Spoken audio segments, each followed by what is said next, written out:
Querido leitor, creio que Deus tem colocado em meu coração o desejo de lhe escrever sobre assuntos da maior importância, pois agora não falamos sobre temas controversos entre os cristãos, mas sobre as questões que tratam diretamente da salvação ou da condenação da alma. Além disso, este livro discorre sobre o fato de que poucos serão salvos e busca provar que muitos daqueles que se chamam de cristãos não herdarão a vida eterna. Portanto, alguns considerarão que o assunto será polêmico e o odiarão, mas peço que você não ignore. O texto exige ousadia, assim como os tempos, e o fiel cumprimento de meu dever para você me obriga a isso. Eu não me alegro nisso, mas lamento. E seria bom que você também pudesse graciosamente se lamentar. Mateus capítulo 11, versículo 17. Costuma-se dizer que alguns tornam a porta do céu muito larga e outros a tornam muito estreita. De minha parte, apresentarei a verdadeira medida dela conforme eu vejo na palavra de Deus. Portanto, leia e ouça o que escrevo e compare com a Bíblia. E se você descobrir que minha doutrina está de acordo com o livro de Deus, aceite-a, pois você prestará contas no dia do juízo se fizer o contrário. O objetivo desta obra, se Deus assim quiser, é despertá-lo e feri-lo para que você seja curado pelo sangue de Jesus. É perturbá-lo para que você obtenha a paz pelo sangue de Cristo. Se tudo o que você tiver for tirado, por se tratar de vaidades, pois este livro não foi escrito para privar ninguém da verdadeira graça.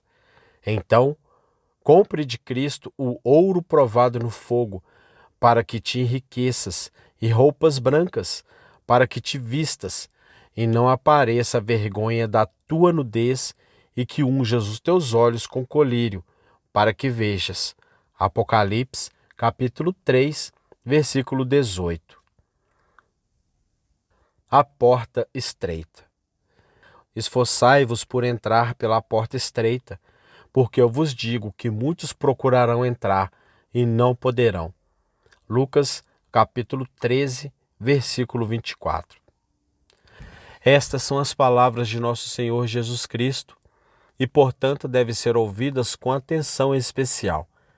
Além disso, elas falam sobre o tema mais importante, a saber, como podemos alcançar a salvação.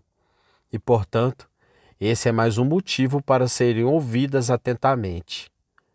O contexto dessas palavras se deu devido a uma pergunta feita a Jesus Cristo por alguém que estava na companhia dos discípulos naquele momento. Senhor, são poucos que se salvam? Verso 23.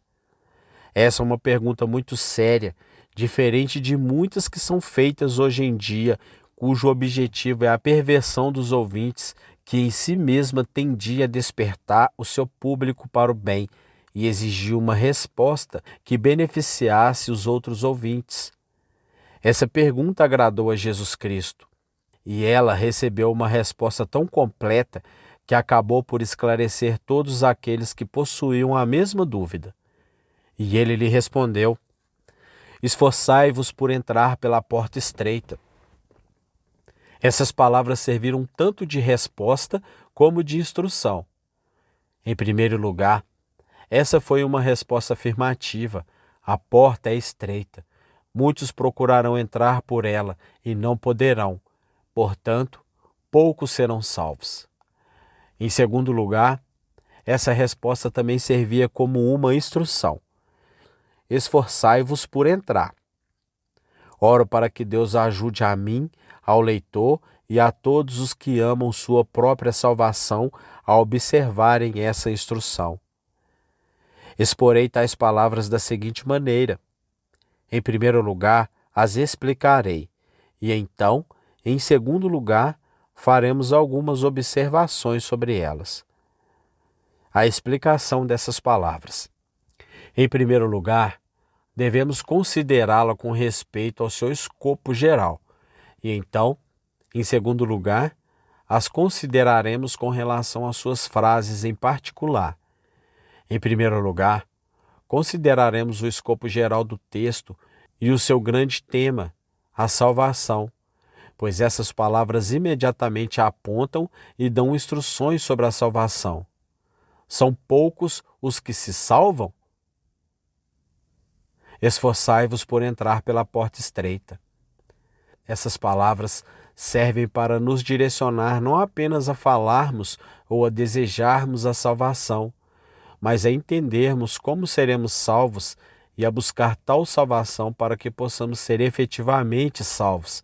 E, portanto, o assunto sobre o qual elas tratam possui a maior importância: ser salvo. Ser salvo do quê? Ser salvo do pecado, do inferno, da ira de Deus, da condenação eterna e, por outro lado, ser herdeiro de Deus, de sua graça, de seu reino e da glória eterna. Tudo isso está incluído nessa única palavra, salvo. E na resposta à pergunta, são poucos os que se salvam? Na verdade, a palavra salvo possui pouca utilidade para o mundo, exceto para aqueles que verdadeiramente temem a condenação. Essa palavra está na Bíblia, assim como os melhores remédios estão nas casas de alguns homens, guardados em seus armários e esquecidos ali por meses, pois as pessoas da casa não se feriram ou machucaram. Mas quando a enfermidade chega, o que pode ser mais desejável do que os remédios? Contudo, logo que a saúde é restaurada, os remédios voltam para o seu lugar de esquecimento. Quando os homens estão cansados do pecado e com medo da condenação, quão maravilhosos são aqueles textos da palavra de Deus que contêm a palavra salvo. Que palavra será mais importante, graciosa ou bendita para aqueles que é atormentado continuamente por uma consciência culpada? Os sãos não necessitam de médico. Marcos capítulo 2, versículo 17. Somente esse tipo de homem sabe o que significa a palavra salvo e sabe o que significa inferno, morte e condenação. O que devo fazer para ser salvo? Essa é a linguagem do pecador trêmulo. Senhor, salve-me. Essa é a linguagem do pecador que está afundando. E ninguém pode admirar a glória contida na palavra salvo, senão aqueles que chegam a ver que, sem salvação, todas as coisas no céu e na terra são vãs. Por outro lado, aqueles que creem serem privilegiados pelas bênçãos que acompanham essa palavra, bendizem e adoram ao Deus que os salvou. Portanto, visto que o principal assunto, tanto na pergunta quanto na resposta, não é nada menos do que a salvação da alma, suplico que prestem a maior atenção possível. Hebreus capítulo 12. A explicação das frases em particular. Em segundo lugar, para que possamos analisar as frases específicas contidas nessa passagem e então tratá-las apropriadamente, consideraremos 4 coisas. Primeiro, uma sugestão do reino dos céus. Segundo, uma descrição da entrada nesse reino. Terceiro, uma exortação para a entrada nesse reino. E quarto, o motivo para considerarmos essa exortação. Uma descrição do reino dos céus. Primeiro, uma referência ao reino dos céus. Quando o Senhor Jesus diz, esforçai-vos por entrar, e frases semelhantes, supõe-se que um lugar ou um estado, ou ambos, devem ser desfrutados. Entrar em que? Ou onde? Em um estado ou um lugar, ou ambos. Portanto, sempre que ler a palavra entrar, você deve admitir que certamente está incluído no texto algo a ser aproveitado que ainda não tenha sido dito expressamente. Entrar no céu. Esse é o significado onde os salvos estão e estarão. O céu é aquele lugar glorioso onde Deus está, onde Deus, Cristo e os anjos estão, bem como as almas ou espíritos dos justos aperfeiçoados. Entrar naquilo que deve ser desfrutado, embora não expresso em palavras, e que é chamado em outro lugar de um Monte Sião, a Jerusalém Celestial, a Assembleia Geral e a Igreja dos Primogênitos que estão escritos no céu. Hebreus capítulo 12, versículo 23. E, portanto, essas palavras nos dão a entender que há um estado muito glorioso e que, quando este mundo terminar, esse lugar e estado devem ser desfrutados e herdados por uma geração de homens para todo sempre. Além disso, entrar significa que a salvação plena só será desfrutada quando chegarmos lá e que é somente ali que existe segurança eterna. Todos os outros lugares e condições são perigosos e estão repletos de armadilhas, imperfeições, tentações e aflições, mas ali tudo estará bem. Não haverá demônio para tentar, nem um coração desesperadamente perverso para nos fazer tropeçar, nenhuma concupiscência enganosa para nos enredar, nem qualquer mundo ilusório para nos seduzir. Ali, tudo ficará bem por toda a eternidade. Além disso, todas as partes e circunstâncias que acompanham a salvação só serão desfrutadas ali. É somente lá que existe imortalidade e vida eterna. É o estado da glória e a plenitude de alegria e deleites eternos. Gozaremos da visão de Deus e de Cristo com nossos próprios olhos. Lá estão os anjos e os santos. Outros sim. Lá não há morte, nem doença, nem tristeza para todos sempre. Não há dor, nem perseguidores, e nem escuridão para eclipsar nossa glória. Ah, quão desejável é esse Monte Sião e essa Jerusalém celestial. 2 Coríntios, capítulo 5, versículo do 1 ao 4. Salmos, capítulo 16, versículo 11. Lucas, capítulo 20, versículo 35 e 36. Hebreus, capítulo 12, versículo do 22 ao 24. Vede, portanto, que coisa maravilhosa o Senhor Jesus se refere através dessa pequena palavra entrar.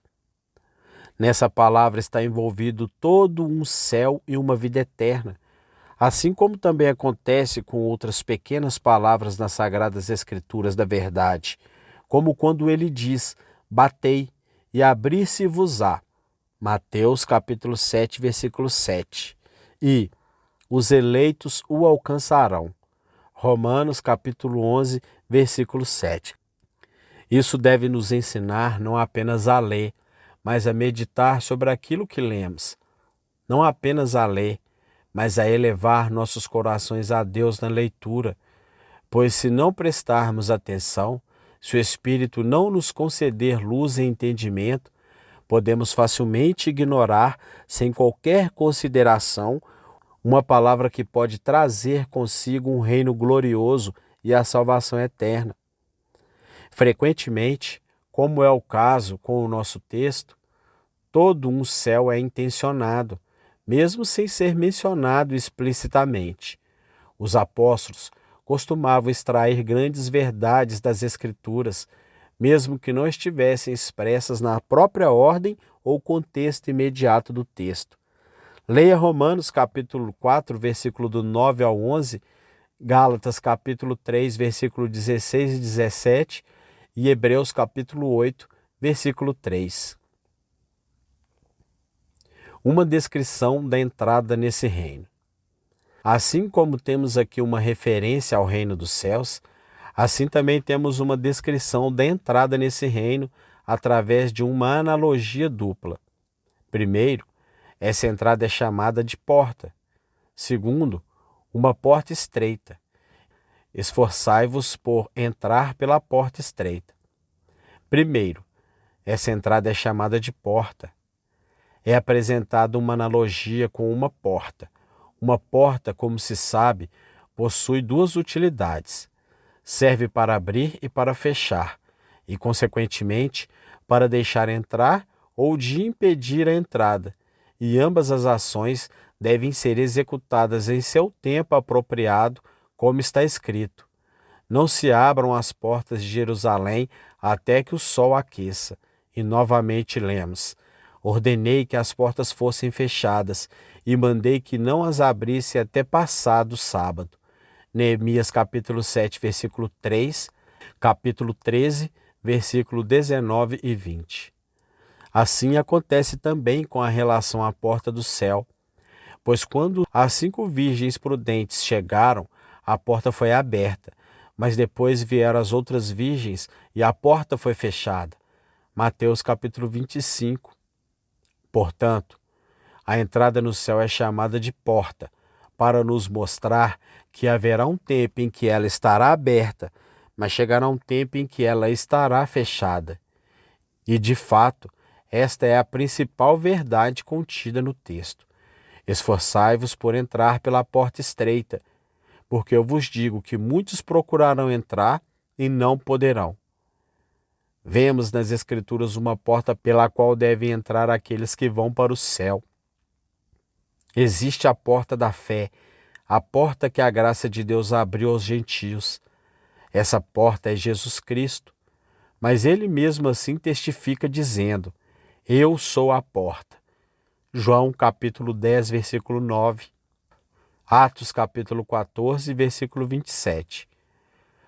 Por meio dessa porta, os homens entram no favor e na misericórdia de Deus e encontram perdão, através da fé no sangue de Cristo, e vivem na esperança da vida eterna. Portanto, ele mesmo também disse: eu sou a porta. Se alguém entrar por mim, salvar-se-á. Isto é, receberá misericórdia e herdará a vida eterna. João capítulo 10, versículo 9. Existe outra porta, a saber, a passagem para o próprio céu, a entrada da mansão celestial, e essa é a porta mencionada no texto, e a porta mencionada 2 vezes no versículo seguinte. Foi assim que Jacó a chamou quando disse que Betel era a casa de Deus e a porta do céu, isto é, a entrada, pois ele viu a entrada do céu. Uma das extremidades da escada de Jacó ficava em Betel, a casa de Deus, e a outra alcançava a porta do céu. Gênesis capítulo 28, versículo 10 a 17. A escada de Jacó era uma figura de Cristo.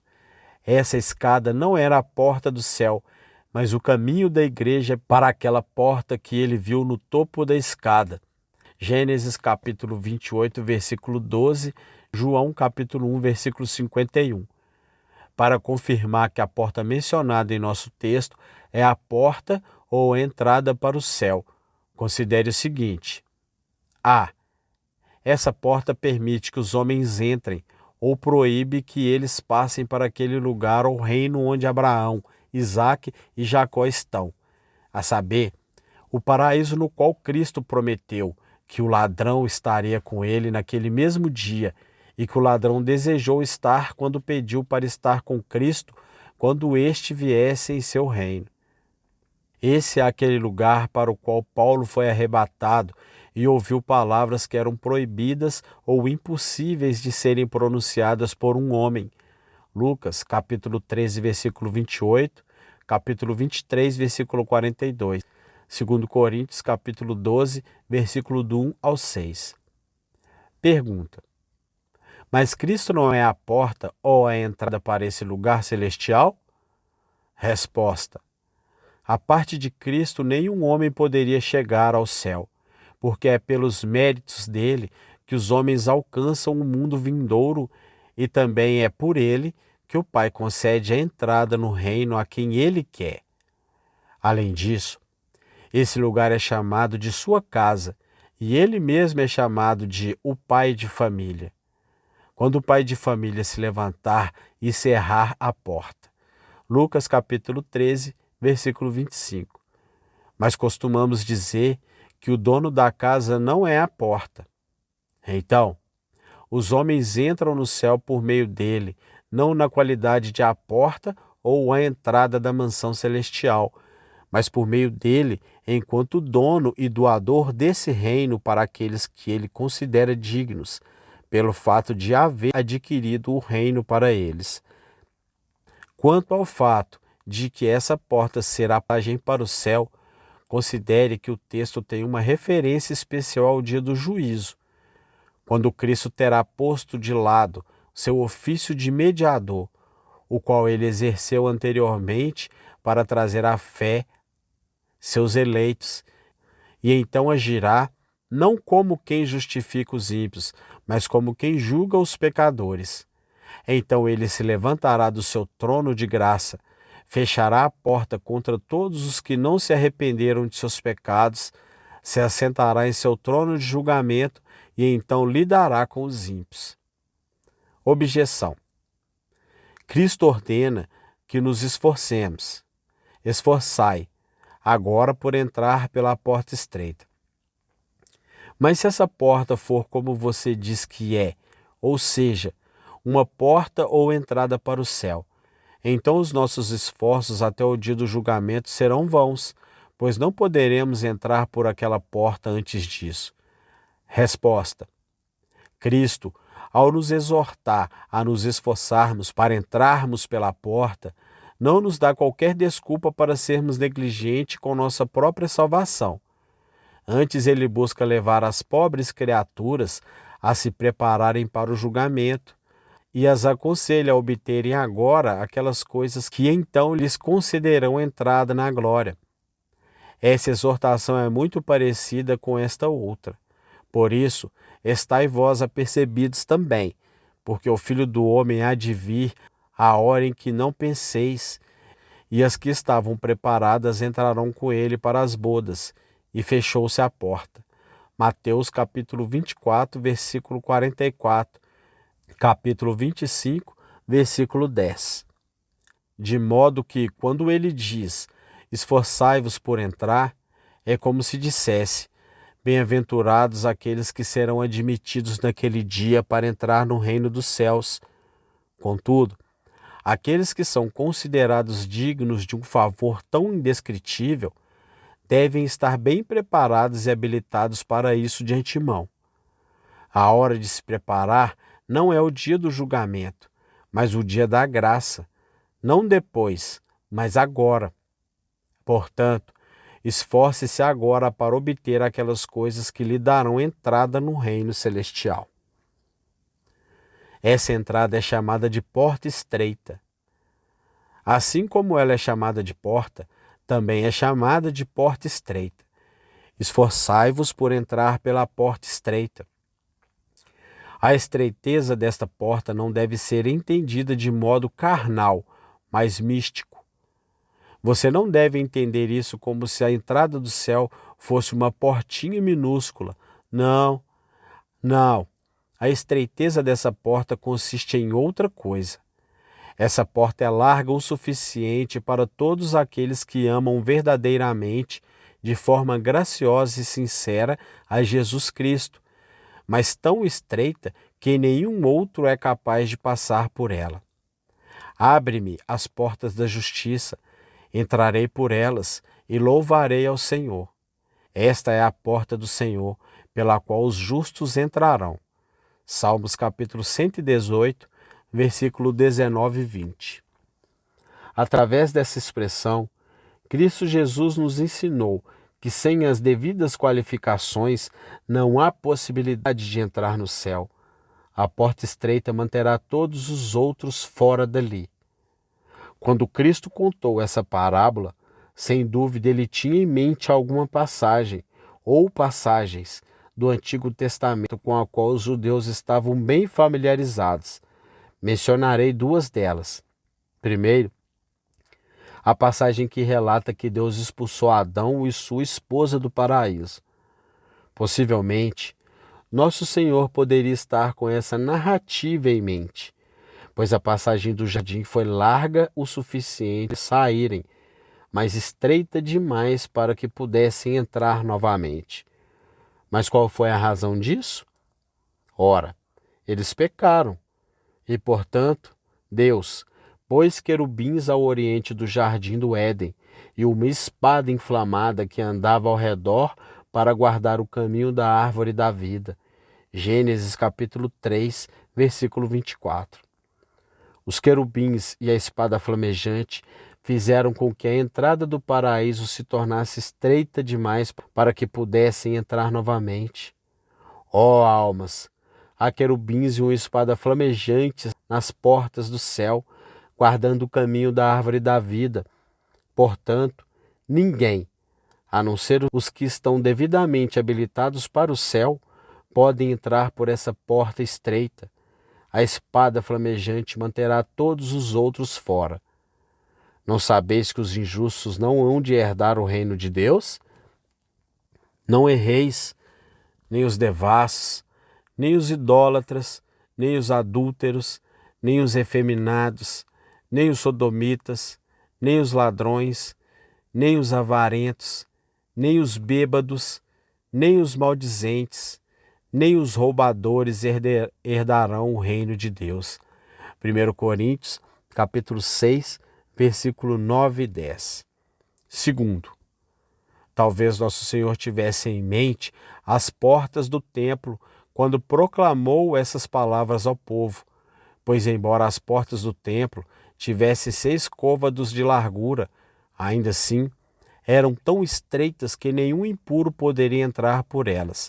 Ezequiel capítulo 40, versículo 48, porque foram estabelecidos porteiros, cujo ofício era garantir que ninguém passasse por ali, senão os que tinham o direito de entrar. Por isso está escrito que Joaida pôs porteiros às portas da casa do Senhor, para que nela não entrasse ninguém imundo em coisa alguma. 2 Crônicas capítulo 23, versículo 19. Ó almas, Deus possuiu seus porteiros às portas do templo, às portas do céu, porteiros que foram colocados ali por Deus para garantir que não entrasse nenhum daqueles que foram encontrados impuros devido a qualquer coisa. Ninguém cujo comportamento seja profano ou indecente para a religião poder passar pelas portas da igreja, embora eles reivindiquem serem amados por Deus. Que direito tem a minha amada na minha casa, diz o Senhor, visto que com muitos tem cometido grandes lascívias. Jeremias capítulo 11, versículo 15. Estou inclinado a acreditar que nosso Senhor Jesus Cristo tinha esses 2 textos em mente, quando disse que a porta era estreita, e o que me dá certa confiança nisto é que, um pouco depois, ele diz: ali haverá choro e ranger de dentes, quando virdes Abraão e Isaque e Jacó e todos os profetas no reino de Deus, e vós lançados fora. Lucas capítulo 13, versículo 28. A expressão lançados fora sugere um ato violento pelo qual serão rejeitados com grande rigor aqueles que queriam passar, embora não fossem qualificados. Os porteiros do templo deveriam ser homens de força e coragem, bem como tinham o dever de usar as armas, se necessário, para impedir que aqueles que não fossem santificados ou qualificados entrassem no templo. Lemos no livro de Apocalipse sobre a cidade santa e que ela possuiu 12 portas, e em suas portas estão 12 anjos. Mas o que eles fazem ali?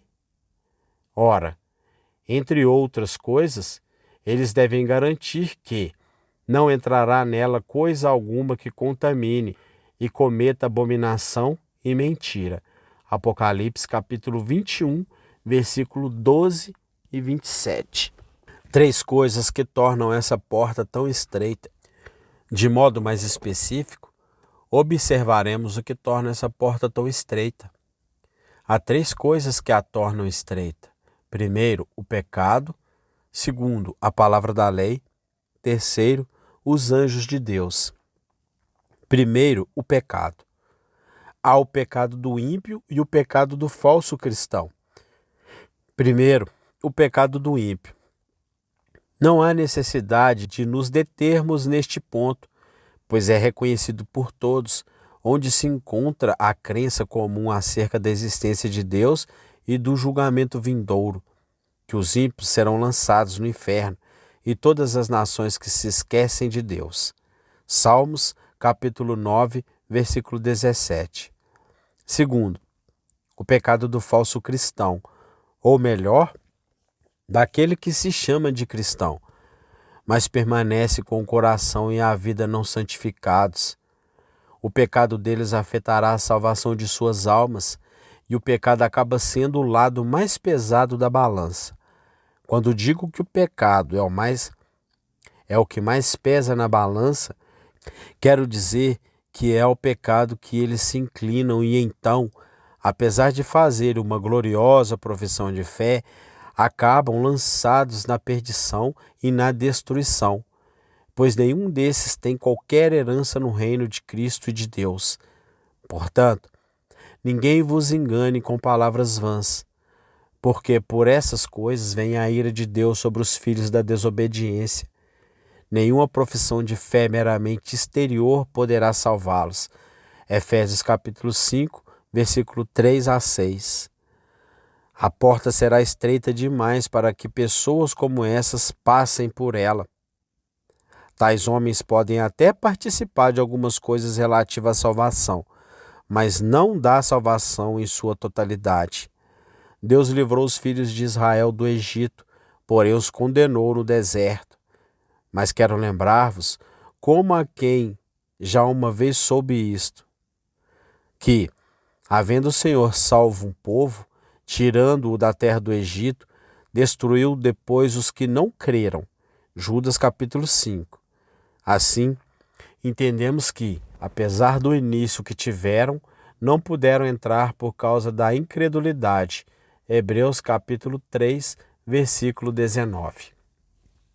Segundo, há uma palavra da lei, e ela tornará a porta estreita também.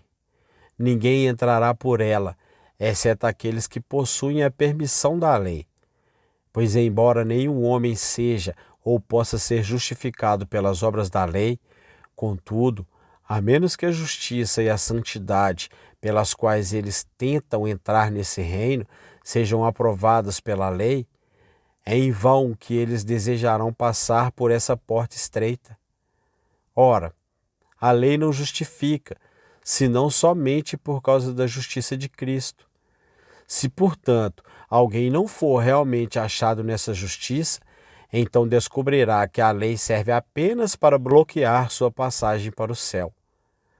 As obras de cada homem devem ser provadas pelo fogo, para que se manifeste de que natureza elas são. Dois erros a respeito da lei são comuns. O primeiro erro é cometido quando os homens pensam que são capazes de passar pela porta estreita devido à justiça da lei. O segundo, quando os homens pensam que podem entrar no céu sem a permissão da lei. Ambos estão errados, pois, assim como pelas obras da lei nenhuma carne será justificada, assim também sem o consentimento da lei nenhuma carne será salva. Até que o céu e a terra passem, nenhum jota ou tio jamais passará da lei, sem que tudo seja cumprido. Mateus capítulo 5, versículo 18.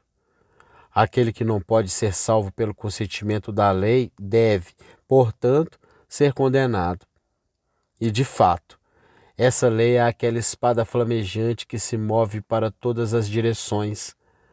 Até hoje essa espada se interpõe no caminho para o céu, como uma barreira para todos os incrédulos e hipócritas não santificados, e ela é removida do caminho apenas para os verdadeiros piedosos. Mas, para todos os outros, ela é como um leão feroz, pronto para devorá-los. Portanto, devido à lei, a porta será considerada estreita demais para os ímpios entrarem.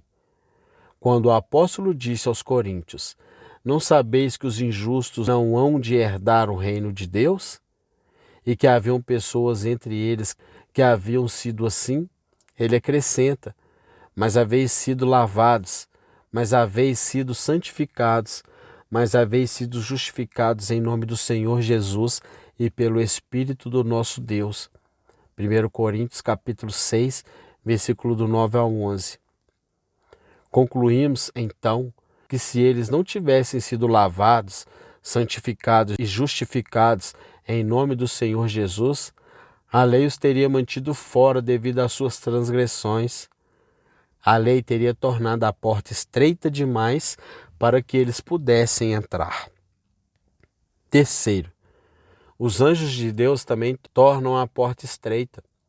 O Senhor Jesus chama o fim do mundo de sua colheita e diz que os anjos são seus ceifeiros.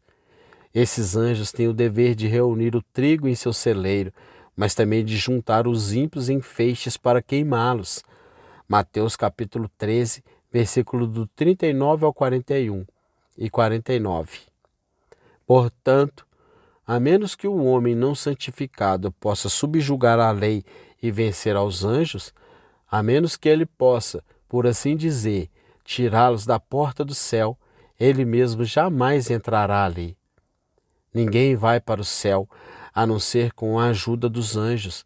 Refiro-me ao dia do julgamento. Pois o Filho do Homem enviará os seus anjos com rijo clamor de trombeta, os quais ajuntarão os seus escolhidos desde os quatro ventos, de uma a outra extremidade dos céus. Mateus capítulo 24, versículo 31. Se os únicos a entrarem pela porta estreita são aqueles que serão conduzidos pelos santos anjos, então, o que será daqueles homens que desejaram passar por ali, mas a respeito dos quais os anjos foram ordenados a os ajuntar e os atar em molhos para os queimar? Essa, portanto, é uma terceira dificuldade. Os anjos tornarão essa entrada estreita demais para que o não justificado e o não santificado entrem por ela. Uma exortação para se esforçar para entrar neste reino. Cheguemos à exortação, que é: esforçai-vos por entrar pela porta estreita. Lucas capítulo 13, versículo 24. Essas palavras foram acrescentadas de modo muito apropriado, pois, visto que a porta é estreita, segue-se aqueles que desejam entrar por ela, devem se esforçar.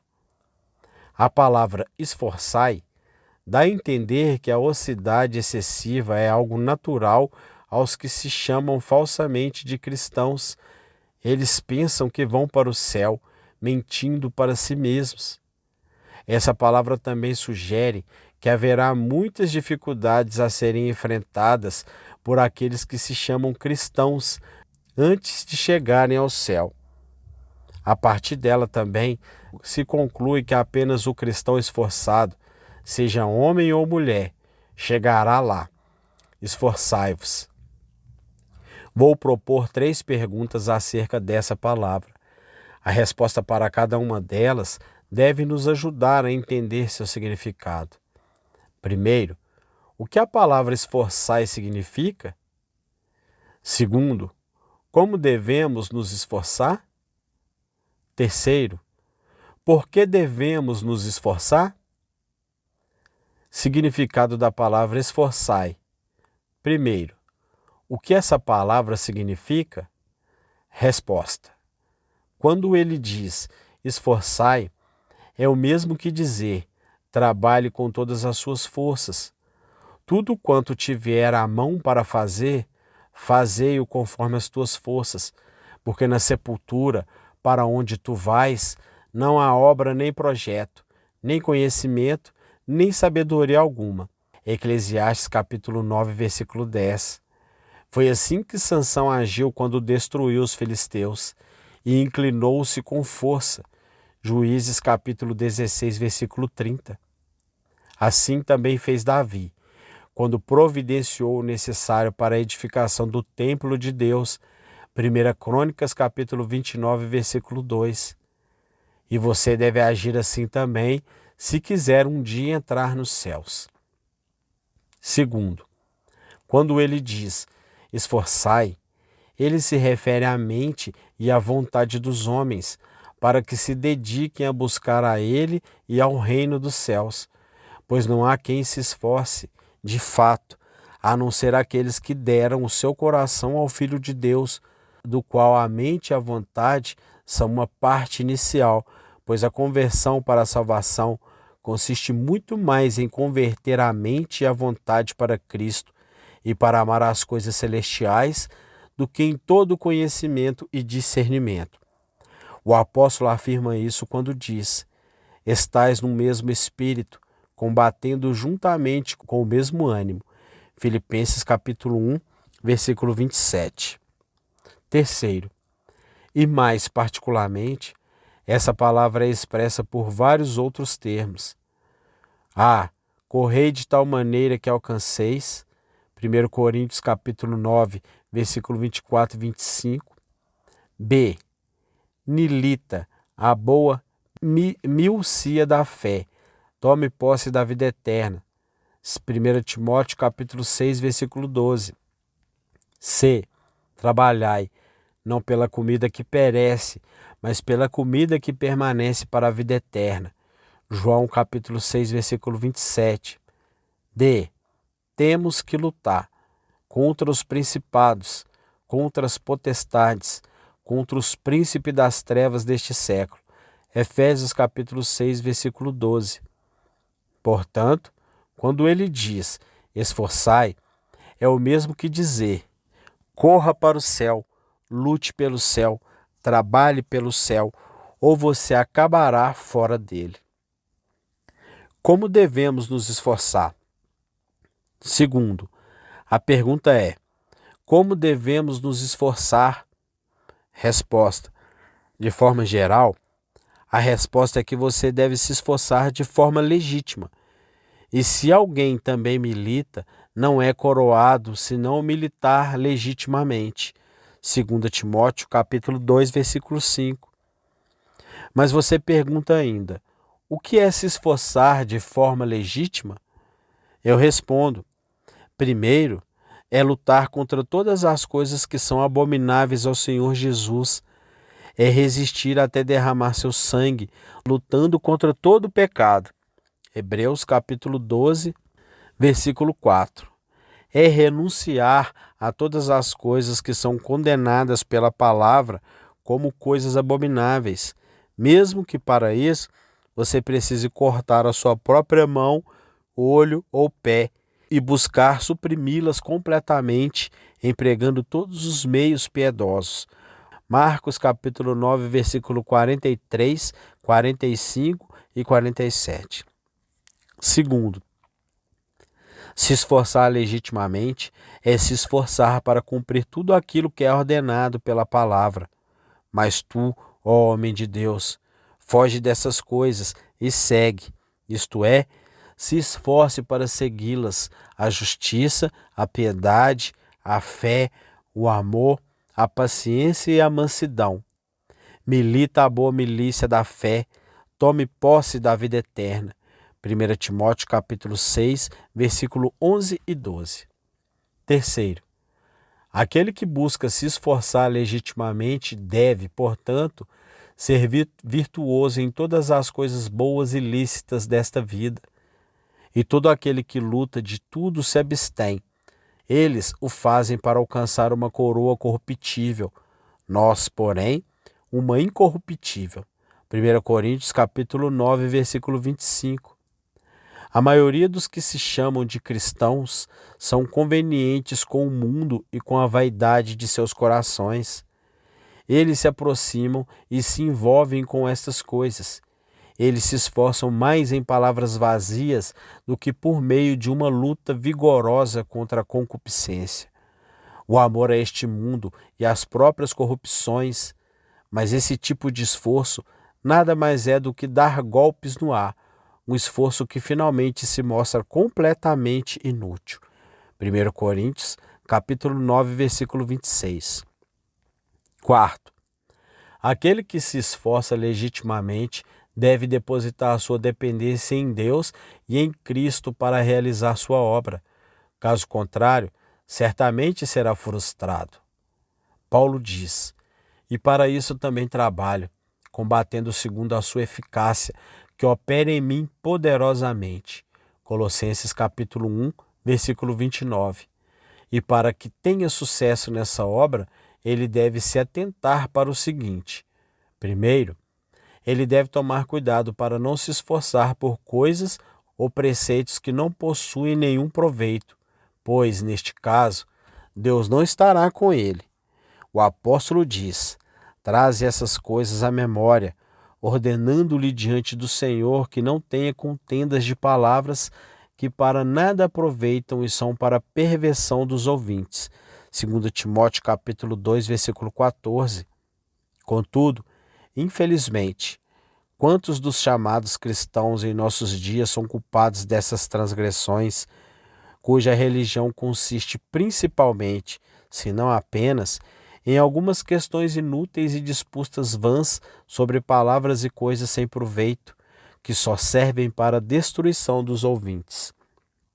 Segundo, ele deve tomar cuidado para que, enquanto luta contra um pecado, não o oculte e seja conveniente com algum outro, ou que, enquanto aponta para o pecado de outros homens, ele mesmo não seja indulgente com o seu próprio pecado.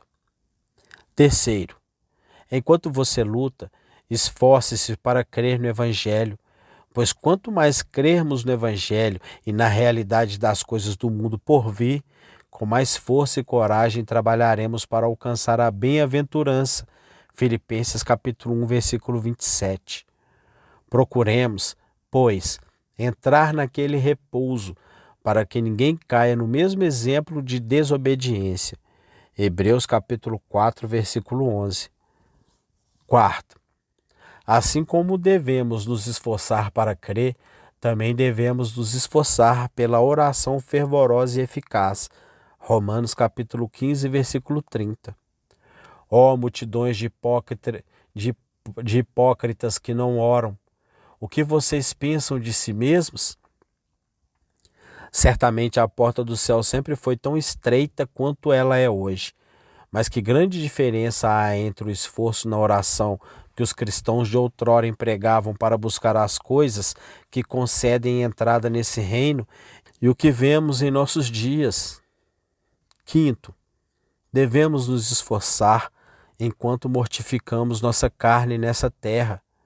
Paulo diz: pois eu assim corro, não como a coisa incerta, assim combato, não como batendo no ar, antes subjugo meu corpo e o reduzo à servidão, para que, pregando aos outros, eu mesmo não venha de alguma maneira ficar reprovado.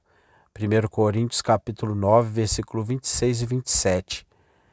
Quero que vocês entendam que tudo isso é dito principalmente aos que falsamente se chamam pelo nome de cristãos. Terceiro, por que devemos nos esforçar? Respondo: porque vale a pena lutar por aquilo pelo qual você está sendo exortado a se esforçar. Não é nada menos do que pelo céu e a felicidade ali toda a eternidade. Como se esforçar aos homens que têm diante de si uma promessa de tanta honra, proveito e deleite? Como se esforçarão por uma coisa como essa? Muitos homens se esforçam por uma coroa corruptível, mas nós por uma incorruptível. Parece-me que a palavra céu e a vida eterna deveriam, na verdade, nos estimular ao trabalho, pois o que há de semelhante a isso, quer no céu ou na terra, para encorajar um homem a se esforçar? Segundo, esforce-se porque, de outra forma, o diabo e o inferno se apossarão de você. Ele está ao derredor como um leão que ruge, procurando a quem possa devorar. 1 Pedro capítulo 5, versículo 8. Aqueles anjos caídos estão sempre atentos, diligentes e dispostos.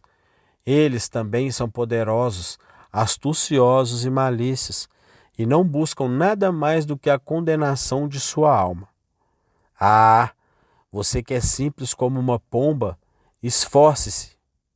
Terceiro, esforce-se, porque toda concupiscência luta e combate contra a sua alma.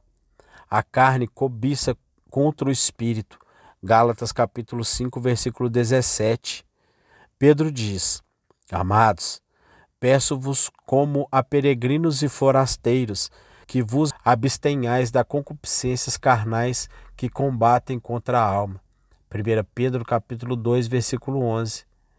É raro ver ou saber de um cristão que de fato consegue refrear suas concupiscências, mas não é estranho hipócritas sendo não apenas controlados, mas também dominados e conduzidos da luxúria ao pecado, de uma vaidade para outra, pelo próprio diabo e pelas corrupções de seus corações. Quarto, esforce-se, porque existe um mundo inteiro contra você. Se você é um cristão, o mundo lhe odeia, os homens do mundo lhe odeiam.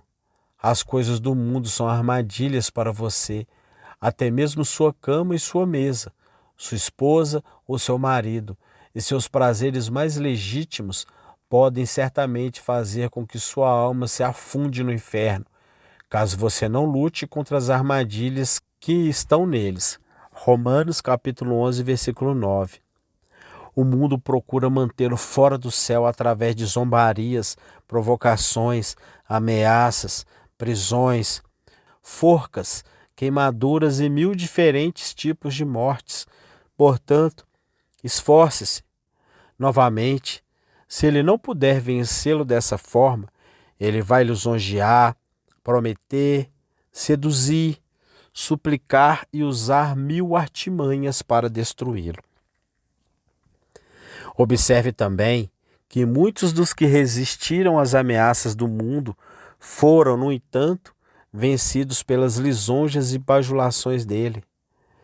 Sempre houve inimizade entre o diabo e a igreja, e entre as respectivas descendências de ambos também. Miguel e seus anjos, e o dragão e seus anjos, guerreiam continuamente uns contra os outros. Houveram grandes anseios e esforços dos homens para reconciliar esses dois e uni-los, a saber, a descendência da serpente e a descendência da mulher, mas isso é algo que nunca poderia acontecer. O mundo diz, eles nunca se unirão a nós, e nós dizemos, pela graça de Deus, nunca nos uniremos a eles. Mas isso não é algo que fica apenas em palavras, mas ambos se esforçam para fazer com que o outro se submeta a si. Porém, esses esforços se mostram ineficazes também. Eles, com todos os tipos de tormentos cruéis para nos submeterem a eles, tais como nos matar ao fio da espada, apedrejar, serrar, queimar, feras, banimentos, fome e 1000 outras misérias. Nós, por outro lado, temos nos esforçado por meio de orações e lágrimas, por paciência e longanimidade, por gentileza e amor, por sã doutrina e fiel testemunho contra suas maldades, para trazê-los até nós. Entretanto, a inimizade permanece de tal forma que ou eles devem nos derrotar ou nós devemos conquistá-los. Um dos dois deve ser vencido. Não obstante, as armas de nossa guerra não são carnais, mas poderosas em Deus. Quinto,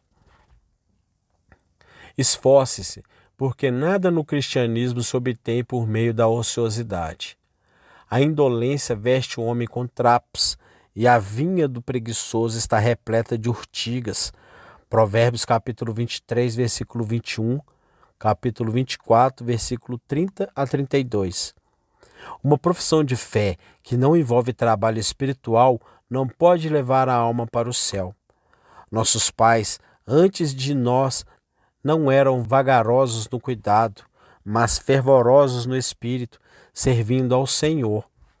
Portanto, vós não façais negligentes, mas sejais imitadores do que, pela fé e paciência, herdam as promessas. Romanos capítulo 12, versículo 11, Hebreus capítulo 6, versículo 12. Esforçai-vos por entrar. Parece-me que tais palavras, em uma primeira leitura, declaram para nós que o cristão, em tudo o que ele faz neste mundo, deve cuidadosamente se atentar e considerar sua alma, repito, em tudo o que ele faz. Muitos não se importam com suas almas, Mas um cristão, de fato, em todas as suas ações e desígnios que ele concebe e administra neste mundo, deve ter uma atenção especial para seu próprio futuro e bem eterno. Em todos os seus trabalhos, ele deve se esforçar por entrar pela porta. A sabedoria, Cristo, é a coisa principal. Adquire, pois, a sabedoria, emprega tudo o que possuis na aquisição de entendimento. Provérbios capítulo 4, versículo 7. Não adquira nada, se com isso você não pode obter Cristo e graça, e mais esperanças do céu nessa aquisição. Não adquira nada com uma consciência pesada, mas estes não têm interesse na porta estreita, nem mesmo em suas pobres almas que perecem. Portanto, esta exortação é dirigida a tais hipócritas, por predizer sua condenação. A expressão esforçai-vos por entrar também repreende severamente aqueles que se contentam, como o anjo da igreja de Sardes, a ter nome de que vive e estar morto. Apocalipse capítulo 3, versículo 1. Ou como os laodicenses, que confiavam em sua religião e se contentavam com uma profissão de fé pobre, miserável e morna. Pois tais como estes, eles fazem o contrário da exortação do texto, a qual diz: esforce-se, mas eles se deitam e dormem. O texto diz: esforçai-vos por entrar, mas eles se contentam com sua profissão de fé vazia, a qual nunca os fará entrar pela porta. Além disso, as palavras esforçai-vos por entrar nos leva a testar a verdade da graça que recebemos.